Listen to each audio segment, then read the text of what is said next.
Find other great podcasts like this one at podmoth.network. Welcome to Primetime Crime Podcast. I am your host, Kylie, and in this podcast, we are going to deep dive into some lesser known unsolved true crime cases, from missing persons to unsolved homicides. This is the place where we are going to unpack it all, research it all, talk about it all, and try to bring justice to these families after all of these years. We are going to take it one story at a time, one case at a time, and hopefully justice will be ours. Are you tired of this reality? Us too. How about once a week you take a break and visit a different reality? In Jack Billings Presents Haunted Apartment Complex, we bring you a comedy podcast full of ghosts, werewolves, gentle vampires, and Frankenstein monstrosities made of 72 people stitched together. And somehow, that's not even the strange stuff. A proud member of the Podmoth Network. Every Tuesday, wherever you get your podcasts. There's nothing wrong with your audio. I've been a ghost this whole time. Shyamalan twist.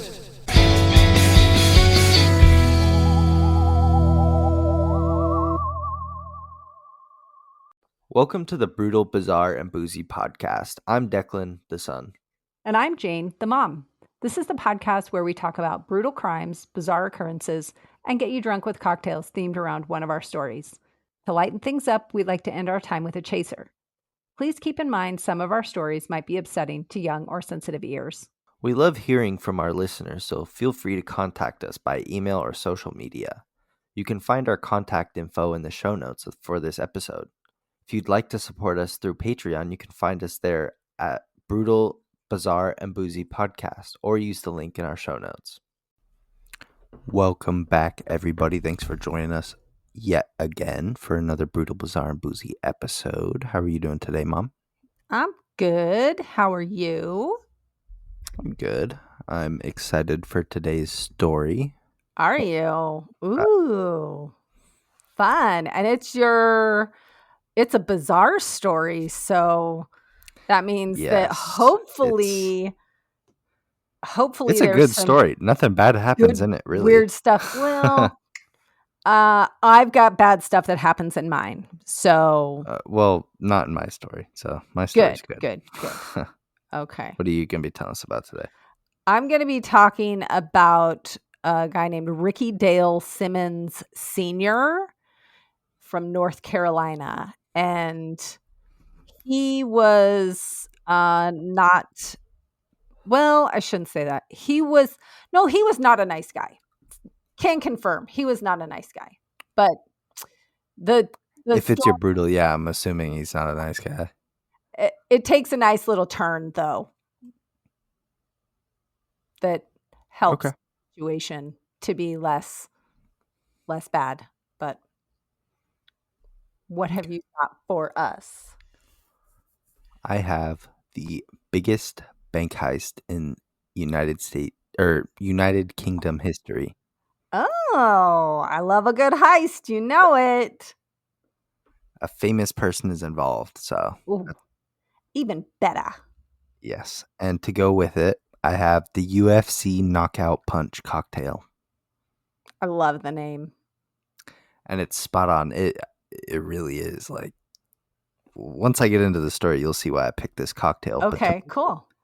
You need 2 ounces of bourbon, 1 ounce of pineapple juice, 1 ounce of orange juice, 1 ounce of lime juice, ½ ounce of simple syrup, and 1 dash of Angostura bitters, which sounds delicious. Let's see how this tastes. I am so excited for this drink. It's gonna be delicious. It sounds really good. There's no way it can't be. So right. I love all those things. All right, here we go. That's good. Yeah, I'd make that again. Yeah, a little fruity, a little sweet. I don't know if the Angostura bitters need to be in there, but it doesn't really do much. I don't really taste them. No. The sweetness of the juice overpowers all the other stuff. I think so. Yeah.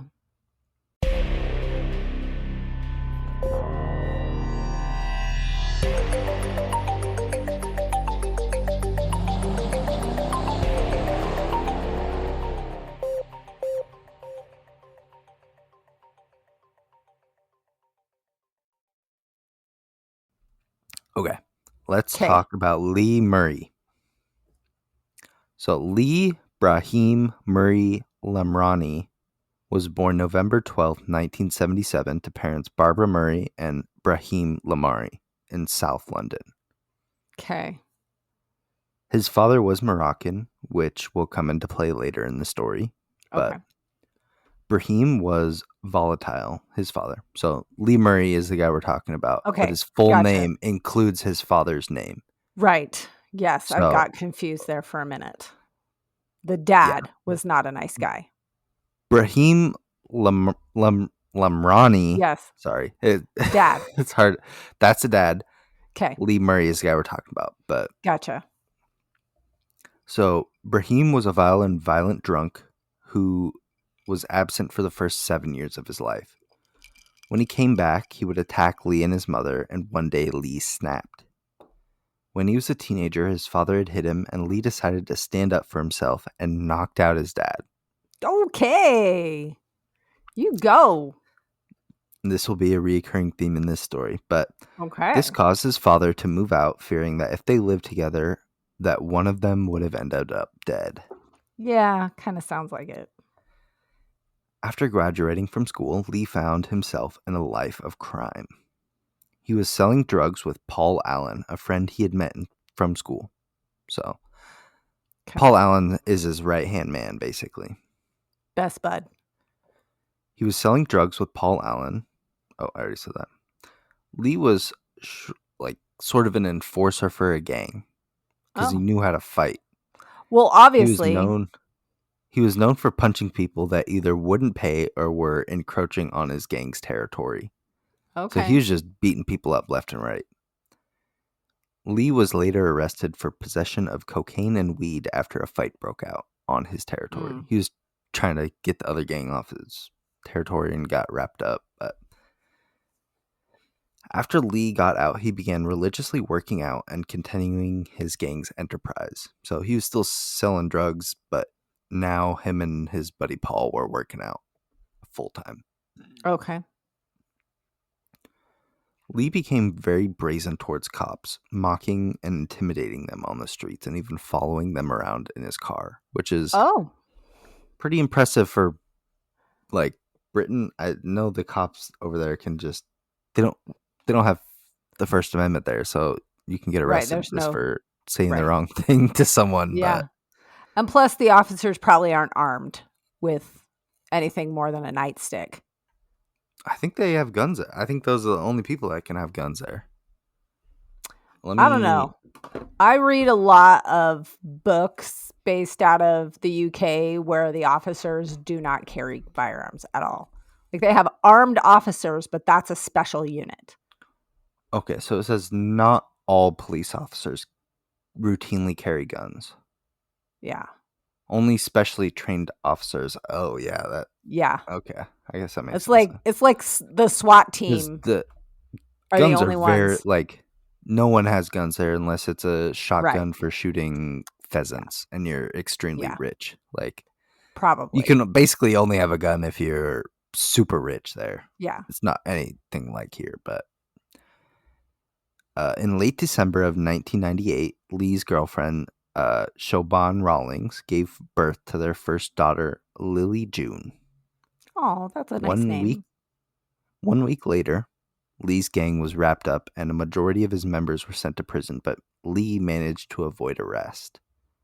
So he was still in the gang at this time. He's selling Right. drugs, beating people up and whatnot. But this, the series of arrests that happened made Lee assess his life and decide to try and make legal money the best way he saw fit. Only thing he was good at. Not the only thing, Okay. I should say. What he was best at. He Right. started training in mixed martial arts. And about a year Cool. after his daughter was born, he stepped into the ring at an event called the Millennium Brawl and knocked out his opponent in the first round. Ooh, okay. He began training seriously and attended a boxing gym and a wrestling gym with the hopes of going into the UFC. So that's kind of where he got his fame from. But Okay. however, the owner of the boxing gym he was training at was arrested by the Scotland Yard after it was discovered that the owner was planning a heist.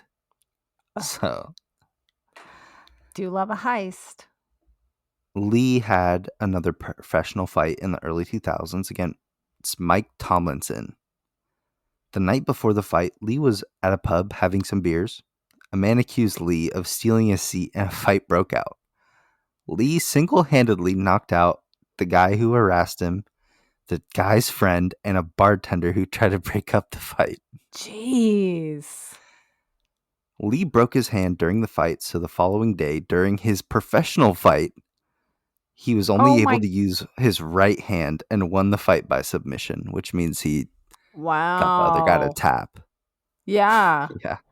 That is wild. Lee continued with his fighting career and was given a UFC contract in 2004, having an 8-2 record, meaning he won 8 fights, lost 2. And he had one no contest, but that's kind of whatever. However, Lee was only able to fight for the UFC once due to complications with his visa, because he was currently fighting a criminal case for fighting. Yeah. So he got a UFC contract. He fought in the UFC once and couldn't do it again. Wow. And the first fight he won by submission in the first round. And Wow, if you guys this like dude- fighting, you should watch. Yeah, he's a good fighter, and he Oh my locked gosh. up a really good fighter. I'd just look up Lee Murray UFC, Murray. and it's like a 3-minute video. That's how quick it was. Wow. Yeah. In 2005, Lee was attending a birthday party when his friend got into a fight. Lee stepped in to stop the fight, but was stabbed in the conflict. Oh. He suffered a punctured lung and a severed artery. Oh, that's a bad day. At the hospital, he was resuscitated 4 times before stabling out. Yeah. Holy Yeah. crap. This injury was Wow. so severe, it meant he would not be able to make any money fighting anymore. So Lee sought out a different way to make some money. Lee contacted his old friend Paul Allen, and they started planning the largest heist in English history. Yes. Their target was the Tunbridge Securitas Depot. Oh. The depot was a cash sorting facility used by the Bank of England to distribute freshly printed pounds, and had around 25 workers at all times distributing money into bags. So they'd sort 5s into a $5 bag, 10s into a $10 bag, 100s, Right. 50s. Yeah. Oh. So the gang hired a guy to get a job working at the facility, and he had a camera in his belt buckle. Oh my gosh. He was walking around Shit. filming. That's badass. Yeah, so they hired this guy just to get a layout, kind of understand how things worked. He was working security, so they know if this happens, this is what the code is to do. Like, smart. their plan was to kidnap the manager, Colin Dixon, and his family. The gang managed to get a hold of some police uniforms. So they had the fancy Impersonating police. yellow vest, UK police stuff. And they had the same like model of car that undercover police cars had. So okay. they pulled over Colin on his way to his house in this car. 2 police officer uniform people get out. Right. And they tell Colin to get into their car. They handcuff him. And they pretend to drive to the police station. But before they get there, they pull a gun on him and tell them their real plan. Okay. 2 other gang members went to Colin's home, dressed in police uniforms once again, and told Colin's wife that she and her son would need to come with them because Colin was in a severe car accident. So there's 2 kidnappings going on at the same time. Yeah. So both Colin and his family were driven to a nearby farm and held at gunpoint and questioned about the interior of the bank and how to get in and stuff. Still dressed as police, they loaded Colin in a car and put Colin's family into a box truck. When the car arrived, Colin was led by the fake police officers into the depot. One gang member subdued the door operator once inside and opened the gate to allow the other vehicle to come in. So they didn't. Apparently, it was a new door operator, so they didn't even question when Colin, the bank manager, walked up with 2 police officers holding guns. So they just let him in and knocked this dude out, tied him up, and opened up the door. Yeah. I guarantee that situation is going into their training now. Definitely. Yeah. The gang was wearing ski masks to hide their identity and were armed to the teeth with pistols, shotguns, AK-47s, and submachine guns. They were carrying more than a Call of Duty loadout. You can only have 2 guns in Call of Duty. They're in the U.S. or something?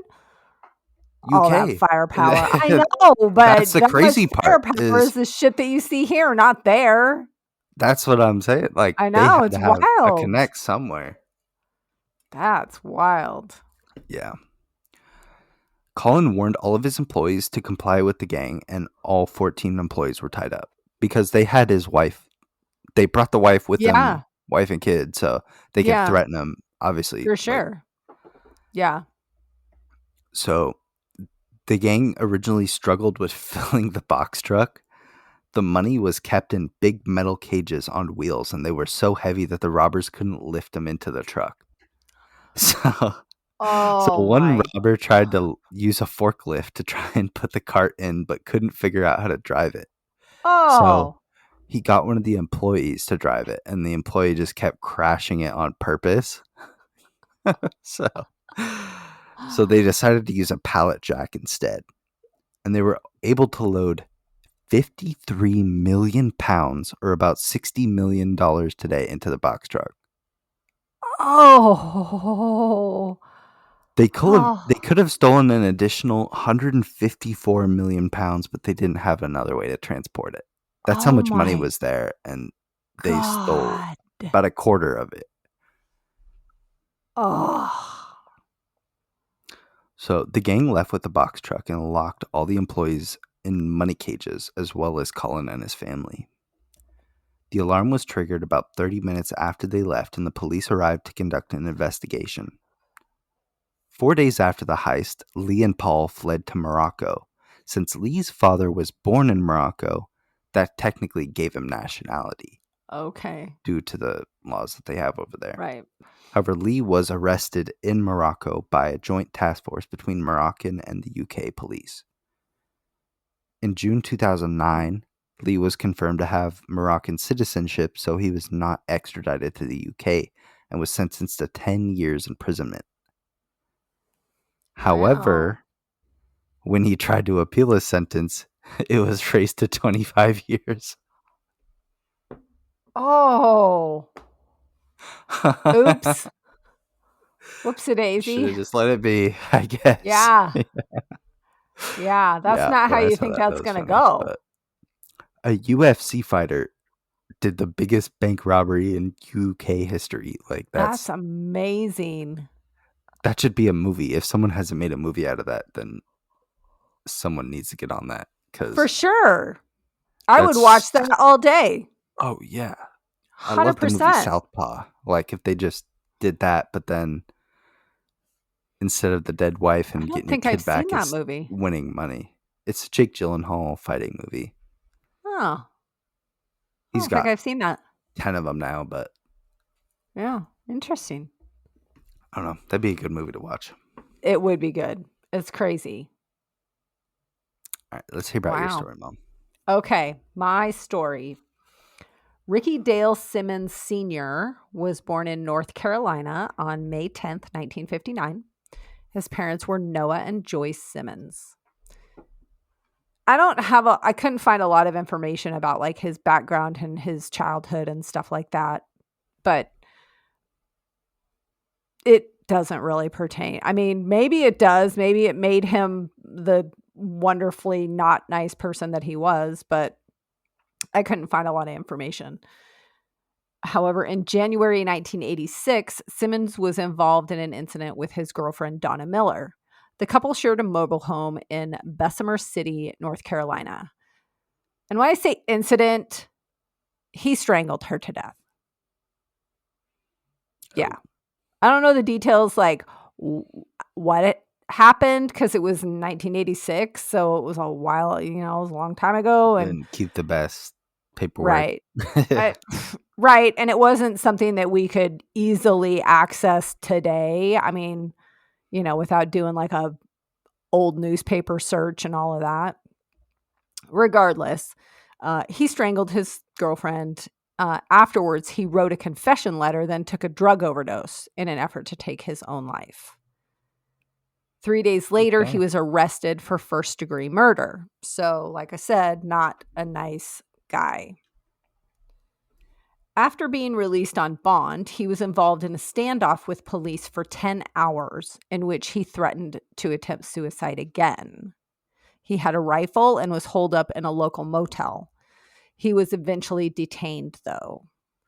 And after his trial, he was convicted of manslaughter and sentenced to 20 years in prison.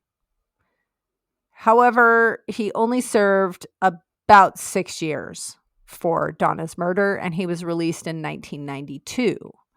Fast forward to 2008. What this guy did in between then, I don't know. I don't care, because 2008 is when shit got nasty. At this time, Simonds is working as a maintenance man for an apartment complex that he lived in Gastonia, North Carolina. For the previous 6 years, Simonds was dating Kim Sprenger, and they lived together for a while. They were kind of on again, off again kind of thing. But in March 2008, Kim broke up with Simonds and she moved out. Switching to a different person now, Jamie Fraley, who was 22 years old, lived 2 doors down from Simonds. Jamie was engaged to Simonds' son, Ricky Jr., who in April of that year had been incarcerated. He was in jail for a larceny charge. It's important because that means he wasn't around when Jamie disappeared. So Jamie, in the beginning of April, wasn't feeling well, and she had been to a local hospital a few times for her illness. Basically, they diagnosed her with the flu, sent her home. She still wasn't making good progress. On April 7th, she made a couple of trips to the hospital with friends, giving her rides to and from home. Late that night, Jamie wasn't improving, and she was worried about her condition. So she called a friend to take her to the hospital to go back for the 3rd time. She was on the phone with another friend, and she said, "Oh, my friend is here to give me a ride. I'm going to the hospital." Didn't give the name of who was driving her, didn't give any other details, just said, "My ride is here. I'm going to go to the hospital and see if they can figure out why I'm sick," basically. She didn't make it to the hospital. Surprise. I mean, we're talking about her on the brutal story. So she didn't make it to the hospital, and she was never seen again. Her family reported her missing the next day when she didn't arrive for an important appointment. Her cell phone was later found about a mile away from the apartment complex, but it gave no information about where Jamie was. They didn't have any details of like tracking it or anything like that. They couldn't figure anything out. They were just like, well, we've got her phone, but we don't know where she is. There was no information about who picked up Jamie that night or where she went after that. However, on one of her previous trips to the hospital for this mysterious illness, Jamie had gotten a ride from her fiance's dad. So, Ricky Simonds Sr. Police started focusing their investigation on him due to his criminal history and his connection to Jamie. Simonds was offered a polygraph, but he declined it. The investigation for Jamie continued, though. Simonds went on with his life. He moved out of the complex, just carried on with everything.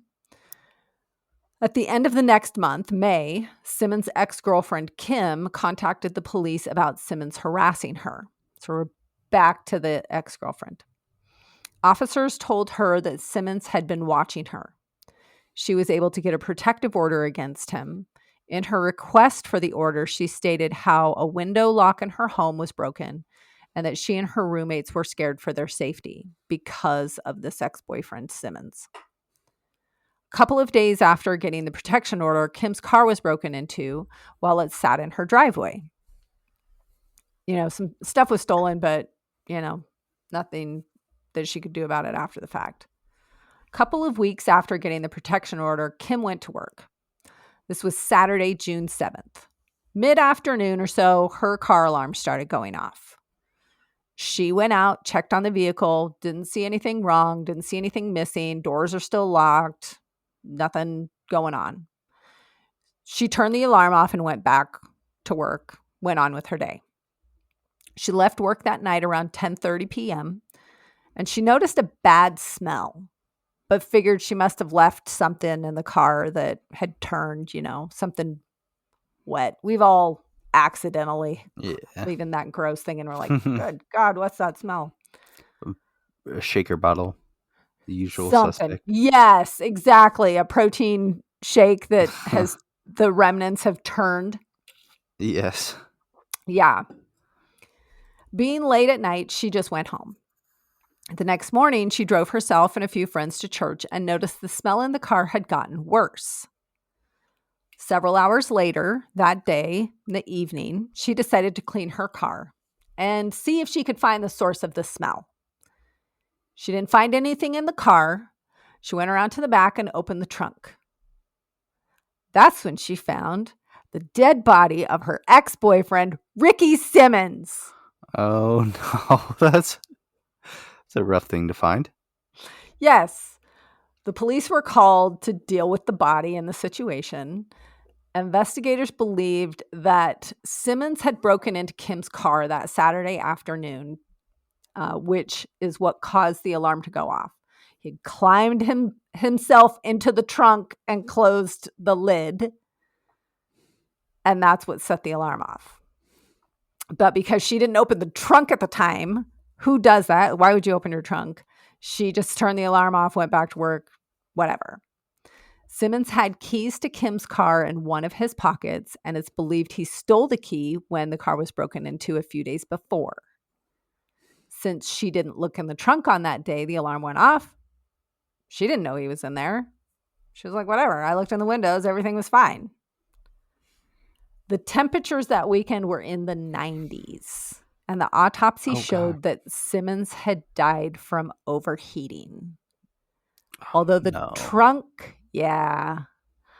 trunk had an emergency release hatch, the little function where you can get out of the trunk, it was not used.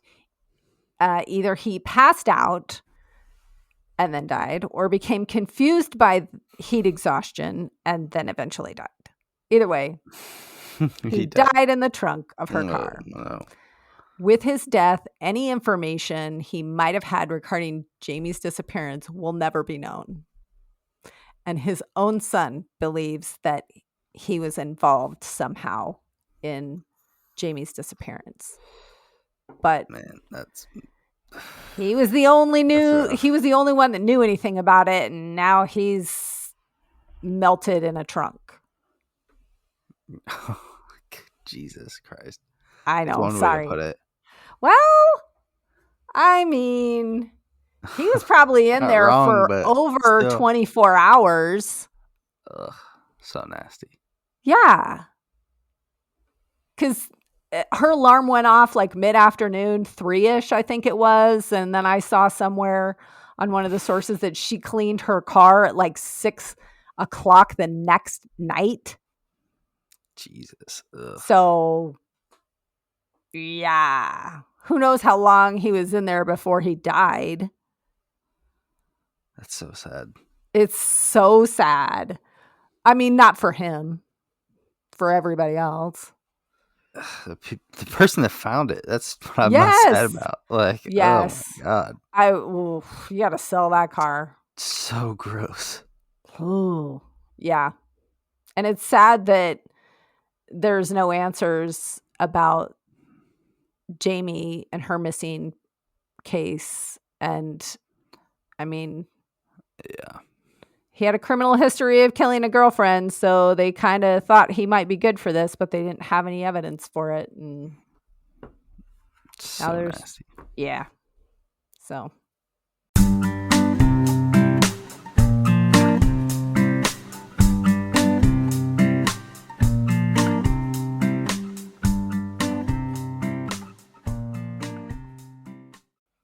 Eeks! You have a chaser for us? I do have a chaser. It's about an article I found on Good News Network. I thought this was really cool. But a group of chemists in Canada have come up with a new stir stick for cocktails. And its specific purpose is to dunk it in your drink and see if your drink's been spiked. Oh, like At one a of the bar. pool tester things, like where it Yeah. lights up different colors for. Yeah. That's cool. They think that there's other items out there in the world that will do this, but they're not priced for high consumption. So their goal is to get the pricing down on these stir sticks so that it can be something that bars stock. And That's cool. you can just go grab a stir stick and test your drink. Yeah, I mean, I'd be a little concerned about whatever the chemicals and the testing things are in my drink, I guess. But yeah, I don't know exactly how it works, but it's an interesting it seems concept. A little sketchy. But Maybe. I do like the concept being able to just like test right away. Yeah. But I feel like Yeah. whatever chemical it is that's testing it shouldn't be in something you're drinking, maybe? I don't know how that works. It's not going to be something, I don't either. And it's not something that it's not going to rule all things out, but I think they were targeting, the kind of more commonly used drugs that people put in drinks to spike them. Rufinol and shit. Yeah, Rohypnol, all those not great things. So, first of all, people don't spike somebody else's drink. It's rude. But it'd be nice to have... I don't think rude is the right word for that. I think you need to be more harsh.